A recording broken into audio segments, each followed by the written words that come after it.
విచ్చేసిన ప్రొఫెసర్ కాశీం గారు,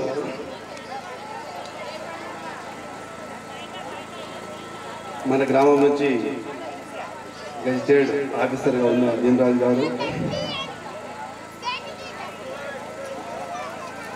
భీమరావు గారు, శ్రీను, వేదికలను అలంకరించిన ఇతర పెద్దలు, ప్రియమైన గ్రామస్తులు,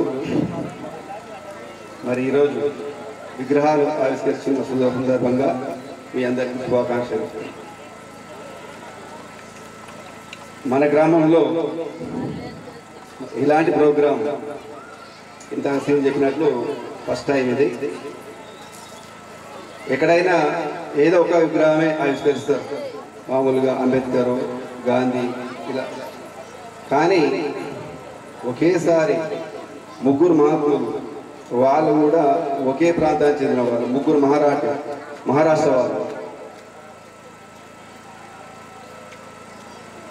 ఈ ముగ్గురు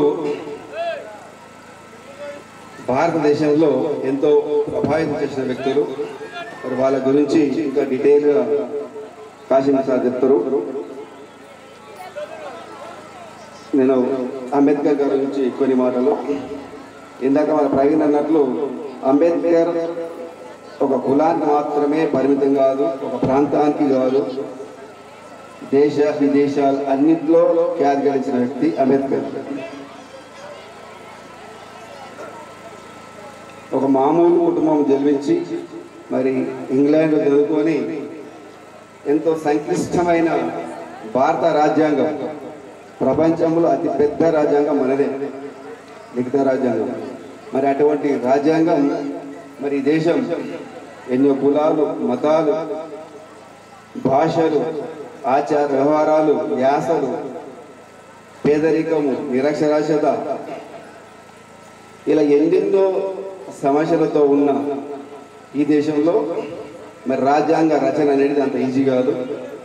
మరి అత్యంత ప్రధానమైన భూమిక పోషించిన వ్యక్తి అంబేద్కర్ గారు. ఆయన ఎంతో దూరదృష్టితో దేశాన్ని దృష్టిలో పెట్టుకొని రాజ్యాంగం రచించారు.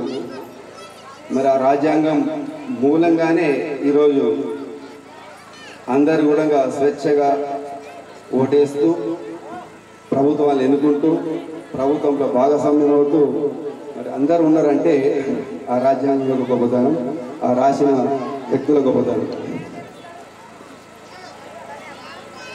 అయితే అంబేద్కర్ అంత గొప్పవాడు కావడానికి కారణం చదువే. సో ఎవరైనా గొప్పవాళ్ళు అయినంటే దానికి కారణం ఖచ్చితంగా చదువు అయి ఉంటుంది. చదువు లేకుండా గొప్పవాళ్ళు దాదాపు లేరు.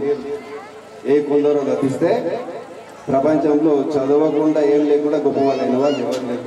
అది ఎవరైనా కానీ ఇప్పుడు మన స్టేజ్ మీద ఉన్నవాళ్ళు మరి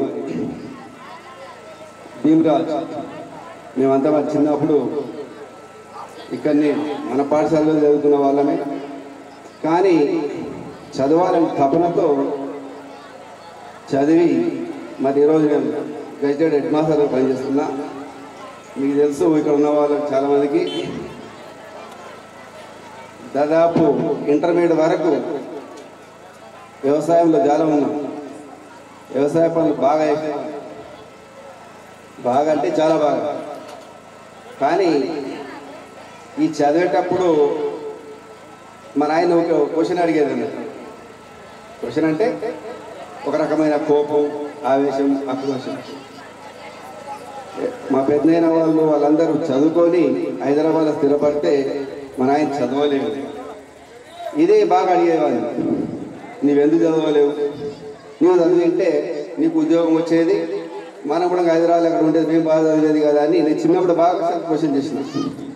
చాలా అంటే చాలాసార్లు ఆయన ఏదో చెప్పేది, ఏదో వాళ్ళు చదువుకుంటున్నారు, భూమి ఉంది, అది ఉంది, మీ తాత రమ్మని వచ్చినా ఇక్కడ ఉన్నా అనేది ఆయన చెప్పిందానికి ఓకే, రీజన్ సరిపోయింది. కానీ 10th క్లాస్ అయిపోయిన తర్వాత ఇదే క్వశ్చన్ నేను వేసుకున్నాను. ఈరోజు మన ఆయన అడిగిన క్వశ్చన్ కానీ రేపు ఏం చదవకుండా ఇదే వ్యవసాయం చేసుకుంటుంటే నా పిల్లలు ఈ క్వశ్చన్ అడిగారా అప్పుడు నేనేం చెప్పాలి? ఇది నేను 10th క్లాస్ చేసుకున్న ప్రశ్న, ఇప్పుడు కాదు. అంటే మా నాయన ఎగ్జామ్ అనేది ఓకే నడిచిపోయింది, అది చేసేవాళ్ళు ఉన్నారు. మరి నీవెందుకు చదవలేవు అని అంటే నా దగ్గర సమాధానం లేదు. సో ఆ విధంగా అనుకొని ఆ తర్వాత ఇంటర్మీడియట్ డిగ్రీ చేస్తూ ఎక్కడ వెనక్కి తిరగకుండా చేసి 2001 డిఎస్సిలో ఉమ్మడి మామనార్ 64 మండలాల్లో ఉమ్మడి మామనార్లో మరి డిస్ట్రిక్ట్ 2nd ర్యాంక్ పొంది స్కూల్ అసిస్టెంట్ అయినా. ఈ మధ్యనే ప్రమోషన్ ద్వారా గ్రాడ్యుయేట్ చేయడం. అంటే ఇదంతా ఎట్లా సాధ్యమైంది? చదివితేనే సాధ్యమైంది. కాబట్టి మన దగ్గర మస్తున్నారు, చాలామంది విద్యార్థులు ఉన్నారు, చాలామంది ఉన్నారు, గుర్తు చాలామంది ఉన్నారు. ఒకటి మన జీవితాన్ని మార్చేది ఒకటి ఎడ్యుకేషన్ మాత్రం, చదువు మాత్రమే. అది గుర్తుపెట్టుకోండి. ఎవరైనా అవకాశాలు చాలా వచ్చినాయి ఈ రోజుల్లో, అప్పటికంటే ఇప్పుడు చాలా పాఠశాలలు కానీ కళాశాలలు కానీ ఎక్కడ పోయినా ఇంటర్నెట్ చాలా ఉన్నాయి, అవకాశాలు ఉండవచ్చు. ఎన్ని పనులు ఉన్నా ఏది ఉన్నా చదువు నిర్లక్ష్యం చేయకుండా చదువుకున్న వాళ్ళు ఊరందరూ ఎక్కువైతే, ఉద్యోగాలు చేసే ఊరందరూ ఎక్కువైతే ఆ ఊరు ఖచ్చితంగా మార్పు వస్తుంది. అన్ని విధాలుగా ఆరోగ్య విషయంలో కానీ అన్ని విషయాల్లో పరిశుభ్రత చాలా వస్తుంది. కాబట్టి ఇది కోరేది ఏంటంటే చదవండి, మీ అవకాశాలు ఉన్నంత వరకు చదివించండి, బాగా చేయండి.